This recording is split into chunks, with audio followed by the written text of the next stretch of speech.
The agreement between the EU and the UK excludes the financial sector of all things. Brussels has secured a powerful lever. The banks are demanding clarity quickly. The Brexit agreement between Great Britain and the European Union, which was signed on Christmas Eve, leaves many questions unanswered for the financial industry, which is so important to London. The hopes of many British banks, which had been simmering until the end, that they could continue to serve customers in the EU from London via a so-called passport, have been destroyed. Instead, the EU wants to use the so-called equivalence decisions to regulate a good 40 areas of the financial world, whether the British regulation is sufficient for them to be sold in the EU.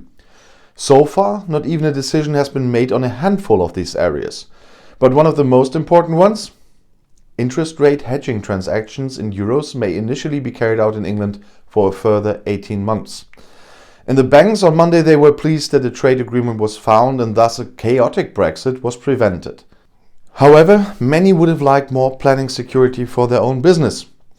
Unfortunately, many of the issues that are central to the financial industry are not dealt with in the agreement, said Hans-Walter Peters, president of the Association of German Banks, which in addition to Deutsche Bank also has many subsidiaries of foreign institutions. What mutual market access should look like in financial services remains unclear in most cases. We need clarity here as soon as possible. From the point of view of Hubertus F.A.Z. from the Frankfurt-Main Finance Location Initiative, it has now been sealed that 40% of the business that banks have done with the EU from Great Britain will have to be relocated. Another 20% are the subject of equivalence regulations. I'm counting on a generous but also clearly limited regulation. After all, it is clear that the UK wants to gain regulatory advantages through its freedoms, F.A.Z. told the German newspaper F.A.Z. or Frankfurter Allgemeine Zeitung. The equivalence must of course end at these points. A spokesman for Deutsche Bank, which is one of the largest employers in the City of London, controls a large part of its European investment banking from there, complained to the F.A.Z. that the agreement no longer allows financial institutions the same market access as before.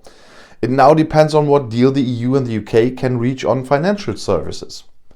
The hopes of the banks rest on the accompanying political letter in which the EU and Great Britain declare that they will at least agree to a declaration of intent by March for further cooperation on issues relating to the financial industry. It is important for us that we get clear, reliable rules, including how equivalence decisions will be made in the future and how, for example, technological innovations will be dealt with, said Andreas Krautscheit, General Manager of the Banking Association. Despite the continuing high level of uncertainty for the financial industry, the banks and the supervisors of the ECB are convinced that all institutions can continue to serve their customers as normal, even after Brexit at the turn of the year.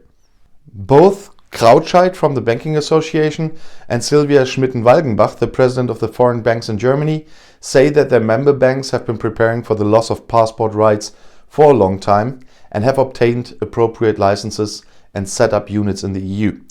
For example, the major American bank JP Morgan, Morgan Stanley and Goldman Sachs recently relocated assets totaling several hundred billion euros from the Thames to the Main. In terms of total assets, the German JP Morgan Bank AG is now one of the 10 largest banks in this country. According to Financial Center advisor F.A.Z., the Brexit banks had built 3,000 jobs in Frankfurt by the middle of the year. 1,000 more have been registered with the ECB. The major British bank Standard Chartered, for example, has converted its former branch in Frankfurt with 80 employees into a branch with a full banking license and 215 employees. Many customers that we previously looked after from London did not want to wait for Brexit, but moved their business with us to Frankfurt in good time, said Chief Risk Officer Michael Helbeck. The bank has a strong presence in emerging markets. If customers want to change emerging market currencies into euros, this is already done via Frankfurt. And if you now want to stay informed, please subscribe to my channel and to my other channels. I'll see you in my next video. Bis gleich.